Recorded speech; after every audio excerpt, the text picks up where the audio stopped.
People's TV Assam news এনিৰ পোনপটীয়া সম্প্ৰচাৰ চাই থকাৰ বাবে ধন্যবাদ। আপোনালোকৰ সন্মুখত মই মঞ্জুল লেকা। পুৱাৰে পৰা আমি আজি চাৰ্জশ্বিট সন্দৰ্ভত আমাৰ এই পোনপটীয়া সম্প্ৰচাৰ অব্যাহত ৰাখিছোঁ আৰু কিছু সময়ৰ পূৰ্বে চাৰ্জশ্বিট সন্দৰ্ভত আমি কেইবাটাও ডাঙৰ তথ্য আপোনালোকক জনালোঁ আৰু এই মুহূৰ্তত আমি পুনৰবাৰ সংযোগ হৈছোঁ পোনপটীয়া সম্প্ৰচাৰত আৰু এই মুহূৰ্ততো আমি চাৰ্জশ্বিট সন্দৰ্ভত কেইবাটাও ডাঙৰ আপডেট লৈ আহিছোঁ। বহু প্ৰত্যাশিত চাৰ্জশ্বিট জুবিন গাৰ্গ হত্যাকাণ্ডৰ চাৰ্জশ্বিট আজি SITয়ে দাখিল কৰিলে CJM কোৰ্টত। CJM কোৰ্টত দাখিল কৰিলে চাৰ্জশ্বিট আৰু চাৰ্জশ্বিটত আমি আশা কৰাৰ দৰেই প্ৰত্যাশিতভাৱে 7 অভিযুক্তৰ নাম আহিল। চাৰ্জশ্বিটত 7 অভিযুক্তৰ 4 মূল অভিযুক্ত, সেই 4 মূল অভিযুক্ত হৈছে শেখৰ গোস্বামী, সিদ্ধাৰ্থ শৰ্মা, অমৃতপ্ৰভা মহন্ত আৰু শ্যাম কানু মহন্ত। এই 4গৰাকী মূল অভিযুক্ত, এই 4গৰাকী মূল অভিযুক্তৰ বিৰুদ্ধে BNSৰ 103 অৰ্থাৎ হত্যাৰ গোচৰ সন্নিৱিষ্ট কৰা হৈছিল, হত্যাৰ ধাৰা সন্নিৱিষ্ট কৰা হৈছিল।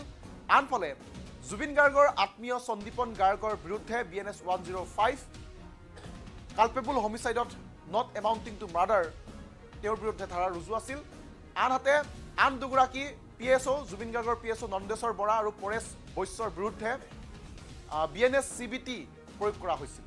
এই 7গৰাকীৰ নাম চাৰ্জশ্বিটত যে আছে সেই কথা স্পষ্ট হৈছে আৰু এতিয়া প্ৰশ্ন উত্থাপন হৈছে যে 4গৰাকী মূল অভিযুক্তৰ নাম প্ৰকাশ পাইছে চাৰ্জশ্বিটত নাম আছে, তেওঁলোকৰ বিৰুদ্ধে হত্যাৰ গোচৰ, তেওঁলোকৰ বিৰুদ্ধে হত্যাৰ ধাৰা সন্নিৱিষ্ট কৰা হৈছে। এতিয়া এওঁলোকৰ অপৰাধৰ বাবে দোষী তেওঁলোকে যদি সাব্যস্ত হয় আদালতত, তেন্তে তেওঁলোকৰ শাস্তি কি হ'ব এই কথা এই মুহূৰ্তত ৰাজ্যৰ এগৰাকী জ্যেষ্ঠ অধিবক্তা বিজন মহাজনে অৱগত কৰিছে। যদিহে 4 মূল অভিযুক্ত অৰ্থাৎ অমৃতপ্ৰভা, সিদ্ধাৰ্থ, শ্যাম কানু আৰু শেখৰ গোস্বামী, এই 4 মূল অভিযুক্ত হত্যাৰ তেওঁলোকৰ গোচৰ যদি তেওঁলোকে সত্যতা প্ৰমাণিত হয় আদালতত, তেন্তে তেওঁলোকৰ বিৰুদ্ধে হ'ব যাৱজ্জীৱন কাৰাদণ্ড অন্যথা মৃত্যুদণ্ডৰ ৰায়। জ্যেষ্ঠ অধিবক্তাগৰাকীয়ে ক'লে যে মৃত্যুদণ্ডৰ ৰায় অথবা তেওঁলোকৰ যাৱজ্জীৱন কাৰাদণ্ড হ'ব। Sandipan Garg BNS 105 culpable homicide not amounting to murder অৰ্থাৎ মৃত্যুৰ ঘটনাৰ তেওঁ উদ্দেশ্য নহয়, জুবিন গাৰ্গক হত্যা কৰা তেওঁৰ উদ্দেশ্য নাছিল, কিন্তু তেওঁৰ কৰ্মৰাজিয়ে বা তেওঁৰ কাম কাজে জুবিন গাৰ্গক হত্যা কৰিলে আৰু সেই গোচৰত তেওঁ যিহেতু অভিযুক্ত, গতিকে তেওঁৰো যাৱজ্জীৱন কাৰাদণ্ড হ'ব। আনহাতে PSO নন্দেশ্বৰ বৰা আৰু পৰেশ বৈশ্য এই দুয়োগৰাকীয়ে যিহেতু ব্ৰিচ অফ ক্ৰিমিনেল ট্ৰাষ্ট, গতিকে CBT criminal breach of trust CBTৰ অধীনত তেওঁলোকৰ বিৰুদ্ধে CBTৰ গোচৰ আছে, গতিকে তেওঁলোকৰ যাৱজ্জীৱন কাৰাদণ্ড হোৱাৰ ৰায় আছে। এয়া হৈছে জ্যেষ্ঠ অধিবক্তা বিজন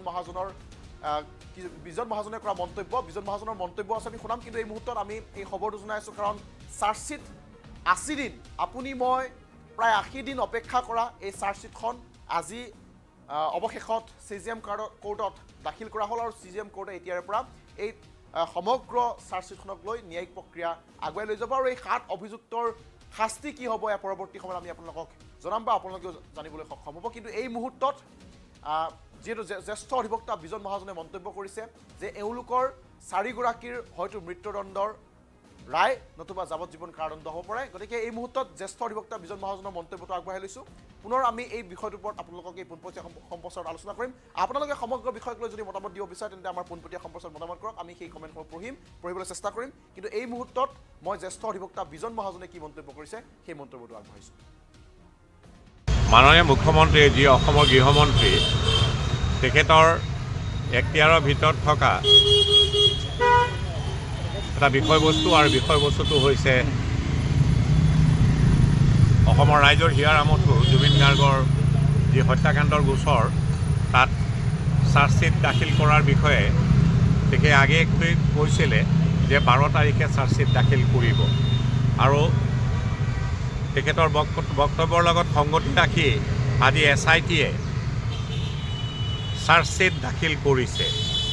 আপোনালোকৰ চতুৰ্থ স্তম্ভৰ জৰিয়তে আমি যি বাতৰি আহিছে আমাৰ হাতলৈ তাৰ পৰা এইটো কথা স্পষ্ট স্বচ্ছ আৰু নিকা যে 4জন ব্যক্তিৰ বিৰুদ্ধে যিসকল ব্যক্তি ইতিমধ্যে একিউজ হিচাপে তেখেতক গ্ৰেপ্তাৰ কৰা হৈছে আৰু তেখেতকৰ 4জন ব্যক্তিৰ বিৰুদ্ধে 103 ধাৰা আৰোপ হৈছে।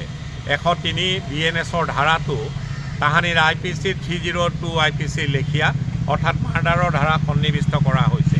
সেই ব্যক্তিকেইজন হ'ল শ্যাম কানু মহন্ত, সিদ্ধাৰ্থ শৰ্মা, অমৃত প্ৰভা মহন্ত আৰু শেখৰজ্যোতি গোস্বামী, এই 4জন ব্যক্তিৰ বিৰুদ্ধে চতুৰ্থ স্তম্ভৰ জৰিয়তে আমি যি খবৰ পাইছোঁ যে তেখেতসকলৰ বিৰুদ্ধে 103 এই চাৰ্জশ্বিটখনত আৰোপ লগাইছে। 103 BNS নিশ্চিতভাৱে মাৰ্ডাৰৰ সংলগ্ন ধাৰা, অৰ্থাৎ মাৰ্ডাৰ কৰিলে যি ধাৰা সন্নিৱিষ্ট হ'ব লাগে সেই ধাৰাটো সন্নিৱিষ্ট কৰিছে আৰু তাৰ ট্ৰায়েলৰ অন্তত যদি দোষী সাব্যস্ত হয় মৃত্যুদণ্ডৰে তেনে ব্যক্তি দণ্ডিত হ'ব পাৰে বা যাৱজ্জীৱন কাৰাদণ্ডৰে দণ্ডিত হ'ব পাৰে, লগতে ফাইনৰ বিধানো আছে। এজন পুলিচ বিষয়াকো গ্ৰেপ্তাৰ কৰা হৈছিলে। তেখেতৰ বিৰুদ্ধে যি ধাৰা আৰোপ কৰিছে সেই ধাৰাটো হৈছে section 105 of the BNS, culpable homicide not amounting to murder.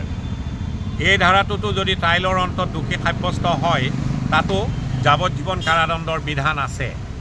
আৰু দুজন PSক গ্ৰেপ্তাৰ কৰা হৈছিলে। এই PSO দুজনৰ বিৰুদ্ধে 316 BNS এই ধাৰাটো ছেকশ্যন 316 BNS এই ধাৰা আৰোপ কৰা হৈছে আৰু এই ধাৰাটো যাৱজ্জীৱন কাৰাদণ্ডৰ বিধান আছে ট্ৰায়েলৰ অন্তত যদি দোষী সাব্যস্ত হয়। BNSSত 346 বোলা এটা ধাৰা লিপিবদ্ধ আকাৰত আছে। Intention of the legislature was clear যে 346ত লিপিবদ্ধ আকাৰত এই ধাৰাটোত কোৱা হৈছে যে গুৰুত্বপূৰ্ণ গোচৰ এনেধৰণৰ গোচৰবিলাকৰ যি দৈনন্দিন ট্ৰায়েল প্ৰক্ৰিয়া সেইটো দৈনন্দিন ভিত্তিত হ'ব লাগে আৰু এনে গোচৰত সাধাৰণতে এডজনমেণ্ট বিচাৰিলে ডিফেন্সেই হওক বা প্ৰচিকিউশ্যনেই হওক এডজনমেণ্ট সাধাৰণতে দিয়াটো কাম্য নহয় বুলি এই ধাৰাটোত সন্নিৱিষ্ট হৈ আছে। যিহেতু জুবিন গাৰ্গ অসমৰ ৰাইজৰ হিয়াৰামতো, ভাৰতবৰ্ষৰ ৰাইজৰ হিয়াৰামতো, আনকি তেখেত বিশ্বৰ দৰবাৰতো প্ৰতিষ্ঠিত হ'বলৈ সংগীতৰ জৰিয়তে সক্ষম হৈছিলে। আজি চাৰ্জশ্বিট দাখিল কৰিলে আৰু আৰক্ষীৰ আওতাৰ পৰা নিশ্চিতভাৱে আজিৰ তাৰিখৰ পৰা বিচাৰৰ প্ৰক্ৰিয়া আদালতমুখী হ'ল আৰু আদালতে নিশ্চিতভাৱে অসমৰ ৰাইজে যি জাষ্টিছ ফৰ জুবিন কৈ আহিছে, নিশ্চিতভাৱে আইনে আদালতে তাক আইনৰ সুব্যৱহাৰৰ জৰিয়তে তাক দিবলৈ সক্ষম হ'ব বুলি আমি সকলো অসমৰ জনসাধাৰণ আশাবাদী। ইমানেই, ধন্যবাদ। এই তথ্যসমূহ অসমৰ ৰাইজে জানিবলৈ চেষ্টা কৰে, সেই জনাৰ কিবা অধিকাৰ বা জনাৰ ব্যৱস্থা কিবা আছে নেকি? এই যিহেতু এই চাৰ্জশ্বিটখন অতি বৃহৎকায়, ইয়াত নিশ্চিতভাৱে প্ৰতিজন ভাৰতীয় নাগৰিকে চাৰ্জশ্বিটৰ প্ৰতিলিপিৰ বাবে আবেদন কৰিব পাৰাততো কোনো বাধা থাকিব নোৱাৰে। খালি বিধান আছে, যি বিধানৰ জৰিয়তে এই চাৰ্জশ্বিটৰ কপি ব্যক্তিয়ে বিচাৰিলে তেওঁক দিব পৰা যায় নে নাযায় তাৰ প্ৰতিলিপি এই বিধানত লিপিবদ্ধ আকাৰত আছে। Guwahati high court criminal rules and order তাত লিপিবদ্ধ আকাৰত আছে যে এজন ব্যক্তি তেওঁ যদি এই গোচৰটোৰ লগত কোনো সম্পৰ্কই নাই তেনেহ'লে তেওঁক কপি দিয়াৰ পৰা যি জুডিচিয়েল অফিচাৰৰ এখতিয়াৰৰ ভিতৰত এই কপি দিয়াৰ দায়িত্বটো আছে বা তেওঁ তাৰ তত্ত্বাৱধান কৰে। সাধাৰণতে এনে ব্যক্তিক কপি দিয়াৰ পৰা বাৰণ কৰা হয়, কিন্তু এনে ব্যক্তিয়েও কপি পাব পাৰে যদিহে তেওঁ গুড কজ বুলি Guwahati high court criminal rules and অৰ্ডাৰ্ছত লিপিবদ্ধ আকাৰত আছে। এজন ষ্ট্ৰেঞ্জাৰে যদি কপি বিচাৰে, যদি তেওঁ গুড কজ দিব পাৰে, তেওঁক with judicial application of mind এই কৰ্তৃত্বশীল বিষয়া জুডিচিয়েল অফিচাৰজনে যাৰ তত্ত্বাৱধানত কপি দিয়া নিদিয়াৰ বিষয়বস্তুটো তেওঁৰ ওপৰত নিৰ্ভৰশীল হয়, যিজন ব্যক্তিৰ ওপৰত, তেখেতে কপি দিবলৈ বাধ্য হ'ব যদিহে গুড কজ তেনে ব্যক্তিয়ে ষ্ট্ৰেঞ্জাৰ টু দ্য প্ৰচিকিউশ্যন এই বিশেষ গোচৰটোৰ লগত যদি কোনো যোগসূত্ৰ নাই তেনে ব্যক্তিয়ে বিচাৰিলেও যদি গুড কজ দিব পাৰে পোৱাৰ সম্ভাৱনা আছে। ইমানে যিহেতু এটা আহ্বান আছিলে যে যিহেতু জুবিন গাৰ্গ অসমৰ ৰাইজৰ হিয়াৰামতো আৰু যেতিয়া এই ঘটনাটো সংঘটিত হৈছিল তেতিয়া সদৌ অসম উকিল সন্থাই এটা আহ্বান দিছিলে যে এজন অধিবক্তাই ছ'চিয়েল ৰেছপঞ্চিবিলিটি আগত ৰাখিব লাগে আৰু পেছাগত যি responsibility that should take a back seat. ইয়াতকৈ বেছি কোৱাটো মই সমীচীন নহ'ব। ইমানেই, ধন্যবাদ। মাননীয় মুখ্যমন্ত্ৰী যি অসমৰ গৃহমন্ত্ৰী তেখেতৰ এখতিয়াৰৰ ভিতৰত থকা এটা বিষয়বস্তু আৰু বিষয়বস্তুটো হৈছে অসমৰ ৰাইজৰ হিয়াৰামতো জুবিন গাৰ্গৰ যি হত্যাকাণ্ডৰ গোচৰ তাত চাৰ্জশ্বিট দাখিল কৰাৰ বিষয়ে তেখেতে আগেয়ে কৈছিলে যে 12 তাৰিখে চাৰ্জশ্বিট দাখিল কৰিব আৰু তেখেতৰ বক্তব্যৰ লগত সংগতি ৰাখি আজি SIT-য়ে চাৰ্জশ্বিট দাখিল কৰিছে।